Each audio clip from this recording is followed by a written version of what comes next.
The villagers called her Old Anya, though her back was straighter than most women half her age. At 75, she still climbed the northern ridges every morning, leaning on her ashwood walking stick, her boots crunching against snow that never seemed to melt. Her cottage sat at the edge of the mountains, where the wind carried secrets down from the high cliffs. She had lived there alone since her husband passed, tending goats, drying herbs, and watching the peaks with quiet understanding. Anya believed the mountains were alive. She spoke to them sometimes. That morning, the air felt wrong. The sky was pale and brittle, and the wind carried a sound she had never heard before, a thin, desperate cry. She stopped walking. The cry came again. Not wind, not bird, something alive, and something in pain. Anya followed the sound higher than she usually dared to climb. The path narrowed into a ridge glazed with ice. One misstep could mean a fall into the ravine below. The cry grew weaker. She reached a clearing where the snow had collapsed into a deep sinkhole, likely formed by melting ice beneath the surface. The edges were sharp and unstable. Anya knelt carefully and peered inside. At the bottom, tangled in frozen mud and shards of ice, was a snow leopard cub. Its silver-gray fur blended almost perfectly with the icy walls. One paw was trapped beneath a slab of hardened snow. Its bright eyes, wide with fear, met hers. It tried to growl, but the sound was small and tired. Anya felt her heart tighten. "Easy now," she whispered. She knew what this meant. Snow leopards were rare and fiercely protective. If a mother was nearby, Anya could be in grave danger. But the cub was alone and freezing. Anya tested the edge of the pit with her stick. The snow cracked slightly. Not stable. She could go back to the village, get help, but by the time she returned, the cub might not survive the cold. The wind picked up, slicing through her coat. She made her choice. Anya lay flat on her stomach, spreading her weight, and slowly lowered herself into the pit using a rope she carried for gathering firewood bundles. Each movement was deliberate, each breath visible in the frozen air. The cub hissed weakly as she approached, but it didn't have the strength to fight. "Brave little one," Anya murmured. She brushed ice away from its trapped paw with gloved hands, working slowly so she wouldn't cause more harm. The ice had frozen around the limb like a cast. Her fingers went numb. She removed her outer scarf and wrapped it around the cub's body to preserve what little warmth it had. Then she began chipping away at the ice using the metal tip of her walking stick. Minutes passed. Her shoulders ached. The cub's breathing slowed. "Stay with me," she whispered. Finally, the ice cracked. The paw came free. The cub cried out, but this time with life. Getting out was harder. Anya secured the rope around her waist and carefully lifted the cub against her chest, tucking it inside her coat. It trembled violently, but its small heartbeat fluttered against her ribs. With slow determination, she climbed. Halfway up, she felt it, that sensation of being watched. She reached the edge and pulled herself onto solid ground. And there, silhouetted against the pale sky on the ridge above, stood the mother snow leopard. Silent, massive, watching. Anya did not run. She slowly lowered the cub onto the snow and stepped back. The mother descended with quiet grace, nudging her cub gently, inspecting the freed paw. The wind stopped. For a long moment, predator and human locked eyes.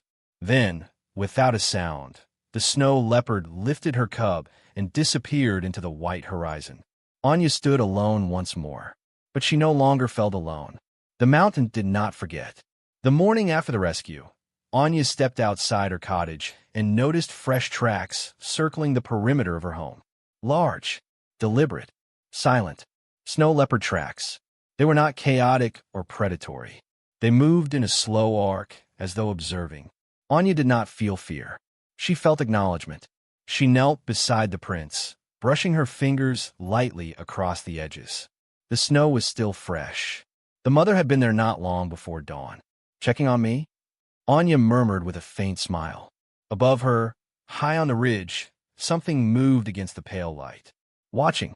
Days passed. The storm season deepened, locking the mountain paths in sheets of glassy ice. Few villagers dared to climb that high, and Anya did not speak of what had happened. but she began leaving scraps of goat fat and dried meat on a flat rock beyond her fence. Not as bait, not as ownership, but as a gesture. Sometimes the food remained untouched. Sometimes it vanished overnight. One afternoon, while gathering firewood near the tree-line, she saw them. The mother first, then the cub. The little one limped slightly, but stronger now. Its movements were steadier. Its fur glowed silver beneath the winter sun. The cub paused, looked at her, did not run. Something had shifted between them. Late winter brought danger. The mountain groaned under the weight of fresh snowfall. Anya knew the signs, the distant cracks, the subtle tremors beneath her boots. That morning, she had gone higher than usual to check her trap lines for foxes that threatened her goats. The sound came without warning. A thunderous rupture. The slope above her fractured. Snow cascaded down in a roaring wall of white. Anya ran, but 75-year-old legs were no match for an avalanche. The force struck her from behind, swallowing her whole. The world turned silent and crushing. Cold darkness. Anya could not move. The snow had hardened around her like stone. One arm was pinned across her chest. The other was trapped beneath her. She forced herself not to panic. Slow breaths. Small breaths. She remembered something her husband once told her. Save your air. Conserve your strength. Minutes passed. Or seconds. She could not tell. Then, a faint scraping sound above her. A low, familiar growl. Light filtered through the snow as something clawed at the surface. The snow shifted, cracked, collapsed inward. Air rushed over her face. Through the opening, she saw pale fur and bright eyes. The cub. The mother appeared moments later. Powerful paws tearing through the packed snow with astonishing strength. Together, they widened the opening enough for Anya to move. She clawed upward weakly until her fingers found fur. Warm, alive. The mother stepped back just enough for Anya to crawl free. She lay gasping in the open air, lungs burning, body shaking uncontrollably. The cub stood beside her, not afraid, not retreating. Anya reached out with trembling fingers and touched the cub's thick winter coat. For a long moment, the three remained still in the silent aftermath of the avalanche. A life saved, returned. The mother nudged her cub gently and turned toward the ridge. Before following, the cub paused once more and looked back at Anya. Not wild, not tame, but connected. Then they disappeared into the vast white mountains. Anya rose slowly, leaning on her walking stick. The mountain had accepted her. Spring arrived cautiously, loosening winter's grip one thaw at a time.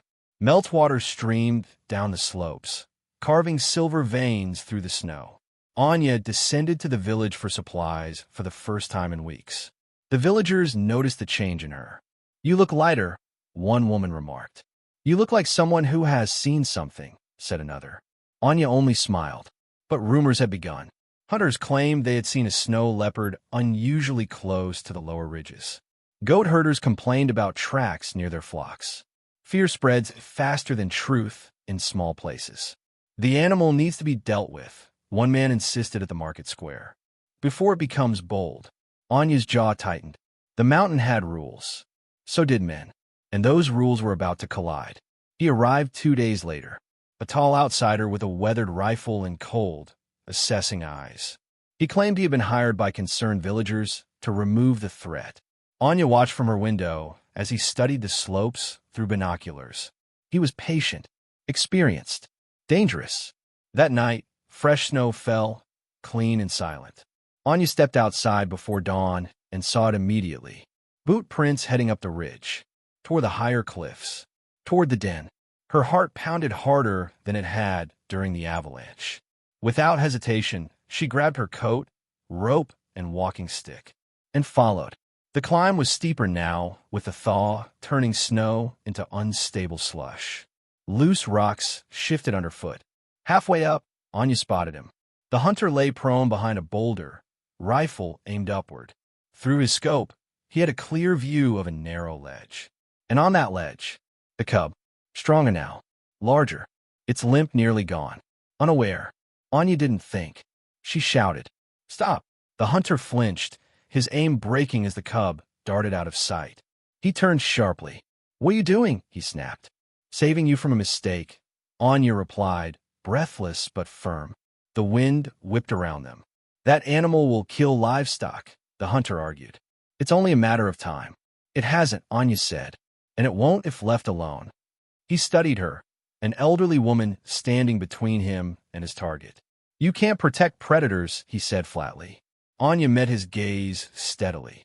"They protect the mountain, and the mountain protects us." The hunter hesitated. His eyes flicked upward toward the ledge. For a split second, a shadow moved behind him. Silent. The mother.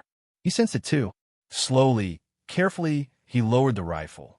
Predators recognize power, and this was not his territory. After a long pause, he slung the rifle over his shoulder. "I won't take the shot," he muttered.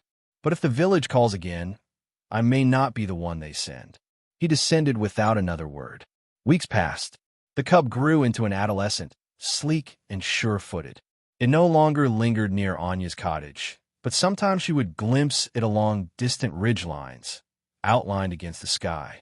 The villagers slowly relaxed. No goats were lost. No attacks came. The hunter never returned. One evening, as the sun dipped behind the peaks in a blaze of gold, Anya stood outside her home and felt it again, that quiet sense of being watched. High above, two snow leopards stood side by side, the mother and the cub she had once pulled from ice. They did not approach. They did not retreat. They simply stood there, acknowledging. The mountain was vast, wild, unforgiving, but within its frozen heart, a fragile balance had formed, and a 75-year-old woman had become part of its story. Summer in the high mountains was never gentle. It did not bring softness, only exposure. The snow retreated, revealing sharp stone and fragile earth beneath. Prey grew scarcer along the higher ridges, forcing predators to roam wider territory. Anya noticed the signs. Fewer marmots. No blue sheep along the eastern slopes. The balance was shifting again. One evening, distant echoes rolled through the valley, shouts, not thunder. She climbed a small rise and saw smoke near the lower grazing fields. Villagers were gathering, and they were armed. 3 goats had vanished. Tracks were found in the mud, large feline prints leading toward the mountain. Fear returned like an old disease. "It's only a matter of time," someone said. "We should have listened before," said another. Anya examined the tracks herself. They were fresh, but something was wrong. The stride was uneven, heavier on one side. Not the mother, not the cub she had rescued. This leopard was larger, older, a wandering male, territorial, hungry.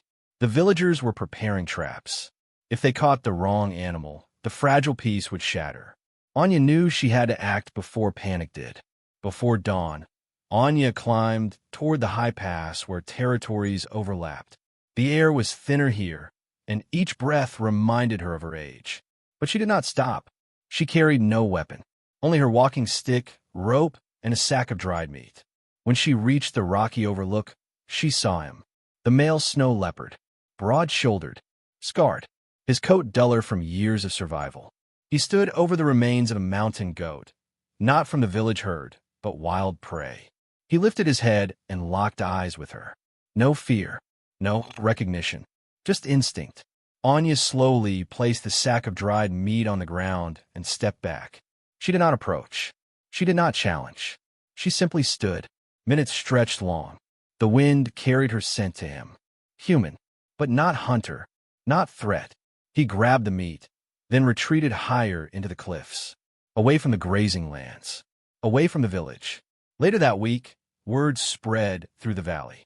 The missing goats had not been taken by a snow leopard at all. They had wandered into a ravine after a fence collapsed during a storm. 2 were found alive. 1 had fallen. The tracks near the mud had been days old, misread in fear. The traps set by the villagers were dismantled. The tension dissolved slowly, like frost under sun. Anya said nothing, but she watched the ridges carefully. She knew how easily fear could return. Autumn painted the peaks in amber light. The air grew sharper again. Anya felt it in her bones this time. Her steps were slower, her climb shorter. One evening, she made her way to the overlook where she had first seen the cub after the rescue. She sat on a flat stone and watched the horizon.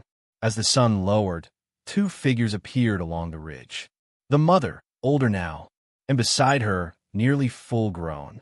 The cub, no longer small, no longer fragile. They stood in silence. Anya smiled faintly. "I think you'll be all right," she whispered. The wind carried her voice upward. The younger leopard stepped forward slightly, then turned and disappeared into the descending dusk.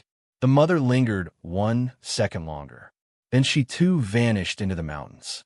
Anya remained seated until the stars appeared. For the first time in many years, she did not feel the need to climb again. The mountain would go on, and so would they. Winter came early that year. Snow fell thick and relentless, sealing the mountain passes before the final harvest was complete. Anya prepared her cottage carefully, stacked firewood higher, salted goat cheese, dried herbs, and reinforced the shutters. She felt her age more sharply now. Her hands trembled slightly when she tied knots. Her breath shortened on even small climbs, but her eyes remained clear. One night, as the wind screamed across the roof, she heard something outside. Not a cry, not a threat, a presence. She opened the door slowly. Fresh snow covered everything. And there, close to her porch, were two sets of tracks. One larger, one slightly smaller. They had not circled this time. They had come close, very close. The storm intensified over the next 3 days, becoming the worst the valley had seen in decades. Roofs collapsed in the village. Livestock froze. The mountain roared in white fury. On the second night, a violent crack echoed through the darkness. Anya's chimney collapsed inward, filling part of her cottage with smoke and snow. She stumbled backward, coughing, disoriented. The fire died. The cold rushed in. She tried to relight it, but her hands were too numb. Hours passed. The temperature dropped dangerously low. Anya wrapped herself in blankets near the inner wall, conserving warmth. And then she heard it again, closer than ever. Scraping. Soft. Intentional. Anya forced herself upright and opened the damaged door a few inches. The storm howled, but just beyond the threshold, sheltered slightly by the wall, the two snow leopards. The mother stood alert, her body blocking the wind. The younger leopard crouched near the doorway, fur thick with snow. They had come down from the ridge. Not hunting, not threatening. Standing, as if guarding. The presence of large predators kept scavengers and wolves at bay. Nothing approached the cottage that night. The wind struck the mountain, but not her home. Anya closed the door gently and leaned against it, tears freezing against her lashes. "You remember," she whispered. When dawn finally broke, the storm had passed. The valley was buried under layers of glittering white. Anya stepped outside carefully. The leopards were gone, but the snow around her cottage told the story. Large paw prints forming a wide protective circle through the night. The village would later say her survival was luck. Strong walls. Good preparation.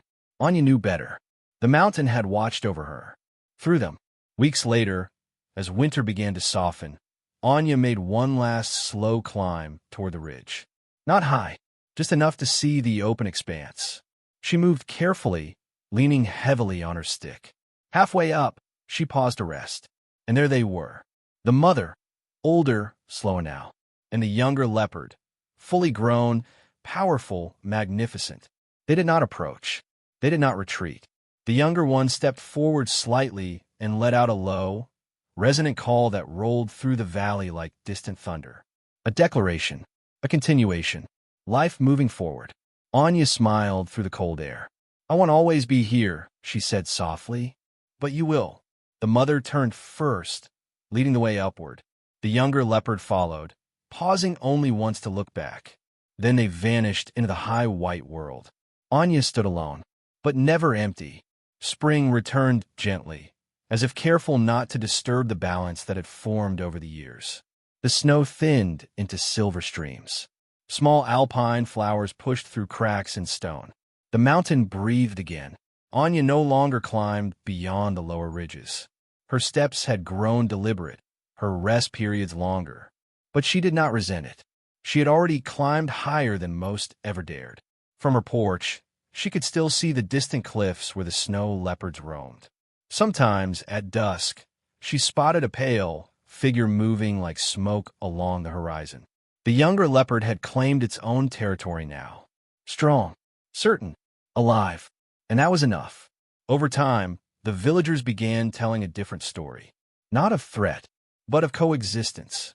Children grew up hearing about the old woman who spoke to the mountain and once pulled a snow leopard cub from the ice. Hunters stopped coming. Livestock losses remained rare. The balance held. Some said the leopards avoided the herds because of instinct. Others said it was coincidence. But a few, especially the elders, believed something deeper had been established. A line that would not be crossed. Respect given. Respect returned. Anya felt it before anyone else did. The final winter of her life. It was not dramatic or tragic, just certain. She prepared her cottage carefully, as she always had. Stacked wood, cleaned her tools, wrote small notes for the villagers about her goats and the herb garden. One cold evening, she sat outside wrapped in thick wool blankets, watching the snow fall in slow spirals. The mountain was quiet, peaceful, and then a familiar shape appeared at the ridge. Not two this time, only one. The younger leopard, fully grown, powerful, confident. It stood alone against the fading sky. Not as a cub, not as a rescued creature, but as something enduring. Anya smiled faintly. "You've done well," she whispered into the wind. The leopard remained for a long moment. Then it lifted its head and released a deep, resonant call that echoed across the valley. Not a cry, not a warning, a farewell. The next morning, the village noticed smoke no longer rose from Anya's chimney. They climbed carefully through the snow to her cottage. Inside, they found her resting peacefully in her chair by the window, wrapped in blankets, a calm expression on her face. No struggle, no fear, just stillness. Outside, circling the cottage in the fresh snow, were large paw prints. A single set.